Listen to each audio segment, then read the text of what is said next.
one of our last stops while we're here in Guatemala, we had to swing by what a local told us to go to is Quirigua, which is like Maya monoliths here, where you can see like actual like Mayan old temples and structures and pillars or whatever the case may be from way back when.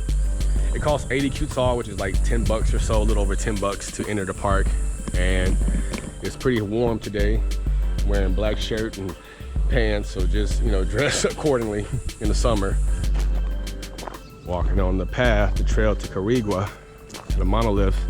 It amazes me too, like to think about how like deep within the jungle, like a lot of indigenous people lived in Americas.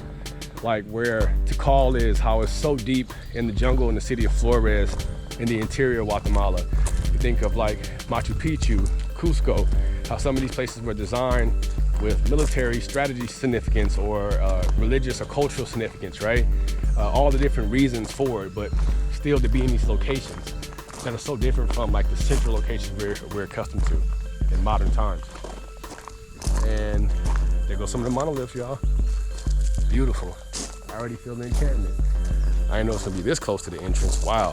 Some of these monoliths are dated back to the 8th century AD, and some are even older than that based on carbon dating that was done.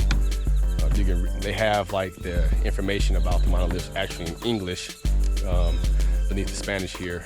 So as I was saying, right, the Quirigua, these monoliths were built around like the 8th century, 766 AD or so, carbon dated.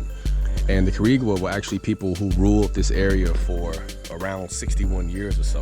So they were various like groups and subgroups of Maya or just different ethnic groups in general that have come and gone, just like, you know, a lot of places throughout history. But like the archaeology, you know, like to see the structures and how like they carved the figures out, right? It's fascinating, especially being like this hot jungle. Like it's so hot right now, right? To be working, how to think about how indigenous people spend so much of their life to like dedicate it to purpose, right? Purpose of whether it's fertility, purpose of spirituality, whatever the case may be, just dedicating every moment of their life, right? To like a higher purpose beyond just maybe some of the stuff that we may value as important in current times as human beings, right? I also wonder, like, how did they move like the monoliths? Like, how did they move them here? You know, in this area where it's like a little valley and flat grassland. Some of them are laying flat, like those over there, like that one over there, and some are just standing straight up, you know?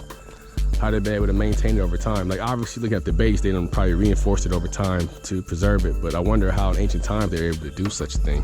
Hold on, I got it. I wish my bro Youngblood was here. I know he wanted to be here. Ain't that right, Loaster? Yeah, Youngblood, what happened, bro? Look at the monoliths in the back, man. They're beautiful, man. It's enchanting, bro. Oh my goodness. Y'all see how large this tree is? This is a humongous tree. And here go more of the ruins, where I'm assuming where like, you know, town was, or sanctuary temple or something of that nature. Man, walking up pyramids. Ah, it's a nice little workout on a hot day.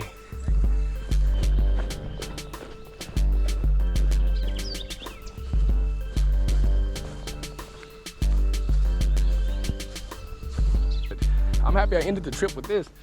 This is the most enchanting thing I've seen since I've been here, or experienced. All of it's been great, but this is really calling to my spirit. Even though it's hot, and y'all see all the sweat dripping off. Man, you're in every video, but it's all good. Cause we the Profound team.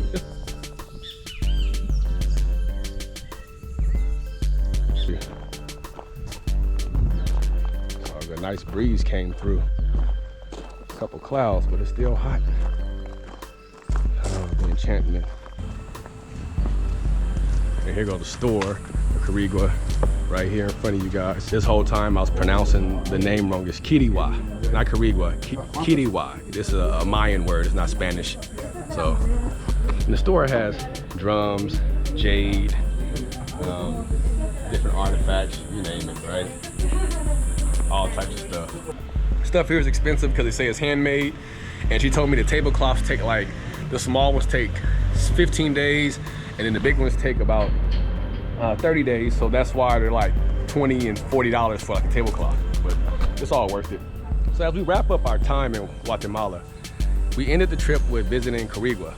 And this was a very beautiful, enchanting site. I don't know enough about the culture, the people that were here at the moment, so read the subtitles below.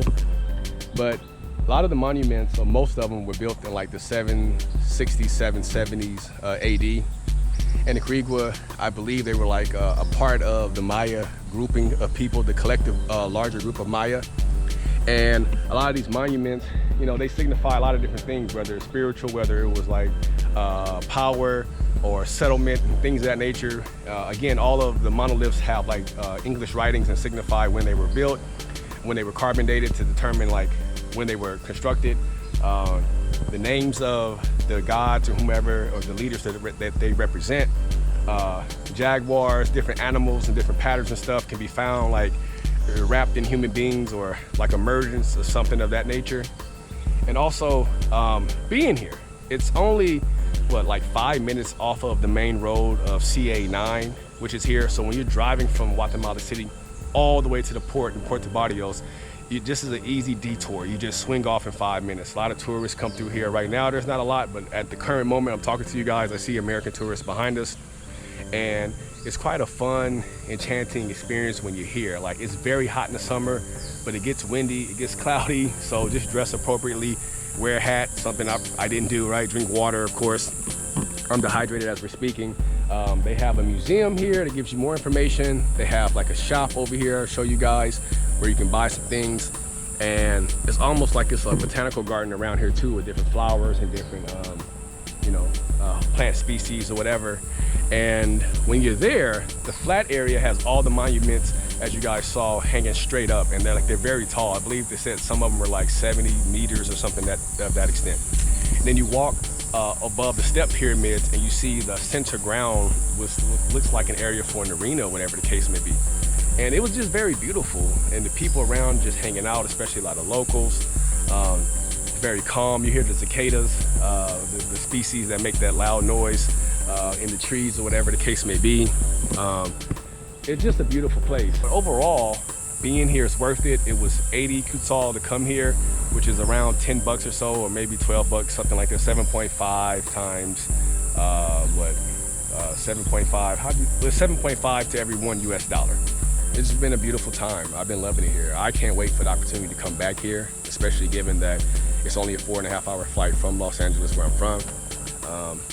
It's quite the enchanting place. Hope you guys enjoyed it. Until next video, I'm Profoundjace, Profound Travels. We out.